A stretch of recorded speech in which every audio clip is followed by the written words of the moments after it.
Hello guys, কেমন আছেন? আশা করি ভালো আছেন। তো আজকে যাইতেছি মানে পাহাড়ও যাবে লাগে। আমরা 3 বন্ধু রেডি হয়ে গেছি। আর বাসের মধ্যে যে পরিমাণ ভিড়, তা দেখতে পাচ্ছেন আমি খারিয়া যাইতেছি।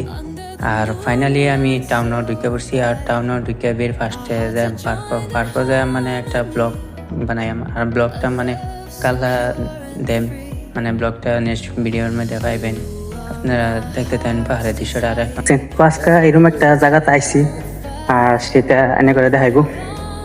জায়গা মানে ভেবে গেলে একটা পাহাড় পাইছি। পাহাড়ের দৃশ্যটা আমার বহুতই ভালো লাগে। তো পাহাড়ের উপরে উঠলে বহুত মজার বাতাস খায়। যেহেতু রোদটা বেশি, সেটা কোনো ব্যাপার না।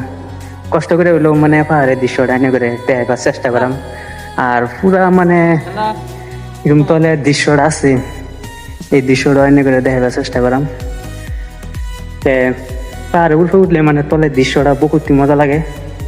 আর এটা পাহাড় হইল গা টুরুপাড়া,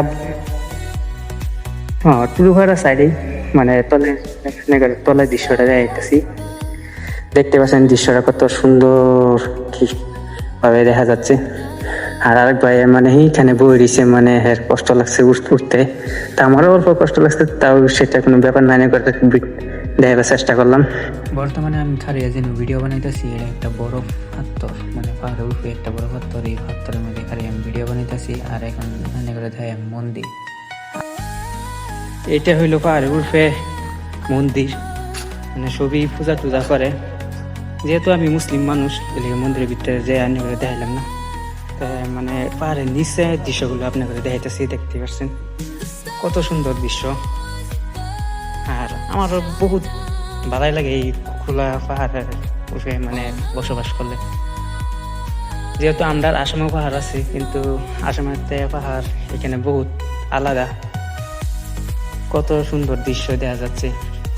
এবার তাই কিরকম লাগছে জায়গাটা, কমেন্ট বক্স জানাতে পারেন। এবার ইসলাম না পাহাড়ের উপরে একটা মন্দির আছে। আর মন্দিরটা হলো এটা মন্দির, বহুত বড় মন্দির। আর আমরা পাহাড়ও আবার উদ্দেশ্য মানে একটা আছে, মানে একটা রিলস ভিডিও আপলোড করবার, আপলোড করে আসি। আর দুই ভাইয়ের একটা শুরু একটা মানে সুইমিং পুল আছে, ওই সুইমিং পুলও দেখতেছি, দেখাইতেছি। দেখতে পাচ্ছেন এটা মানে শুরু একটা মানে সুইমিং পুল। হ্যালো গাইস, তো আমরা এখন রুমে যাই আমরা। আর দেখতে পাচ্ছেন বহুতটা তলে, আর আমরা এখন দৌড়িয়া দৌড়িয়া নামতাছি। এই পাহাড়টা বহুত উঁচা। আসামের পাহাড় দেখছি মানে অত উঁচা না, কিন্তু এই পাহাড়টা বহুত উঁচা। উঠতে দেখলে তলে কিছুই দেখা না, শুধু গাছ ছাড়া। আর মানে এখন রুমে যাঙ্গা টাইম হয়ে যেতেছে, তাই আমি পাহাড়তে নামতাছি লাহে লাহে। মানে যেহেতু বহুত ভয় লাগে নামতে, তাই আমি দূরে দূরে নামতাছি, যাতে কোনো রিস্ক না হয়।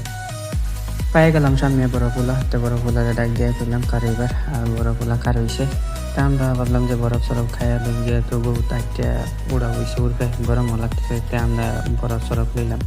আর আজকের ব্লগ এই পর্যন্তই রইল।